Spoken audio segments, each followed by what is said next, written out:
ఆ లివర్ పాడైన బాగా చనిపోయిన వాళ్ళు మన కిడ్నీలు గుండెవి తీసుకోవచ్చు. సో కిడ్నీలు పాడైన వాళ్ళకి కనీసం లివర్ కూడా తీసుకోవచ్చు, గుండె లేదా తీసుకోవచ్చు. అంటే ఇలాగా మనకు ఉపయోగపడే అవయవాలను తీసుకోవడం అనేది మనం చేయగలుగుతాం. దాన్ని కూడా అవయవదానంలో భాగంగానే అంటాం. సో ఎవరైనా కూడా ఇంటెన్సివ్ కేర్లో మీరు జీవన్మృతులై బ్రెయిన్ డెడ్ అయి ఉంటే వాళ్ళ కుటుంబ సభ్యులు ఎటువంటి ఆలోచన లేకుండా చాలా నిష్కర్షగా డాక్టర్తో మాట్లాడి వాళ్ళ పర్మిషన్తో వాళ్ళ కౌన్సిలర్స్ ఉంటారు ప్రతి ఆసుపత్రిలో కూడా. మన అవయవదానం ఉన్నటువంటి పద్ధతుల కోసం కొన్ని కౌన్సిలర్స్ కూడా ఏర్పడతారు.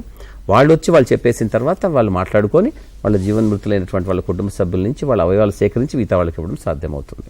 ఇది దాదాపుగా పెద్ద ఆసుపత్రులు అన్నింటిలో కూడా ఇటువంటి చక్కగా అమర్చినటువంటి పద్ధతి ప్రక్రియ. కాబట్టి ఎవరైతే అటువంటి భావన కలిగి ఉంటారో వాళ్ళు ముందే చెప్పాలి.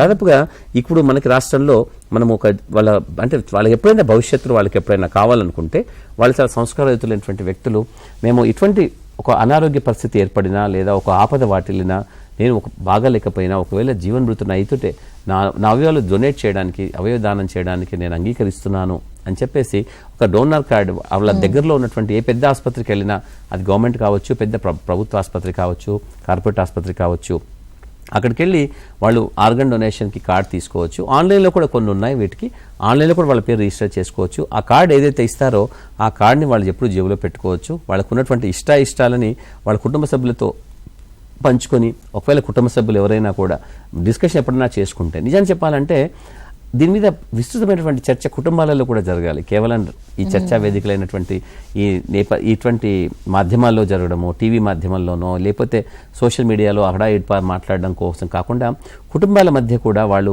కూర్చొని కలిసి భోంచేస్తున్నప్పుడు లేదా కలిసి మాట్లాడుకుంటున్నప్పుడు ఎక్కడో చోట వాళ్ళకి సంబంధించిన వాళ్ళలో ఎవరికైనా కూడా వాళ్ళు చాలా కష్టంగా ఒక లివర్ ఫెయిల్ అయ్యో, గుండె ఫెయిల్ అయ్యో, కిడ్నీ ఫెయిల్ అయ్యి చనిపోయారని తెలిసినప్పుడు వాళ్ళ కుటుంబ సభ్యుల్లో మాట్లాడుకునాల్సినంత గొప్ప సంస్కృతి మనకి ఏర్పడాల్సిన అవసరం ఉంది. బహుశా అది కొంతమంది చేస్తున్నారు తప్ప చాలా కుటుంబాలలో జరగటం లేదు. సో కాబట్టి వాళ్ళ కుటుంబాలలో భోజనం వేళ మీరు అందరూ మాట్లాడుకుంటున్నప్పుడు అవయవదానం గురించి ఒకసారి మాట్లాడుకొని, మీలో ఎంతమంది మీ కుటుంబ సభ్యుల్లో అవయవదానం పట్ల అవగాహన కలిగి ఉన్నారు,